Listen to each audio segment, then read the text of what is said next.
Speaker, sir. Reply to star question number 115. A, yes, sir. B, sir, work has not yet started.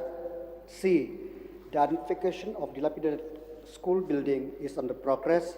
Sir, does not rise in view of C above, sir. Honourable Speaker, sir. Yes, very much. The answer to number C says the identification of the dilapidated school buildings is under process.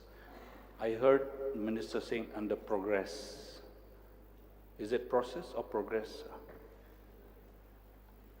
It's a process.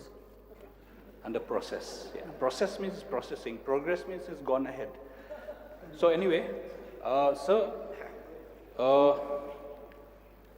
when the Honourable Minister says under process, there is a letter here, a DO letter which I had sent to the department since the 7th of December 2021. A DO letter which goes to the Additional Chief Secretary in charge education from 2021 onwards. And here I have also given some pictures of all the school buildings. So I'll just come to the question. Please take a seat. Time is up.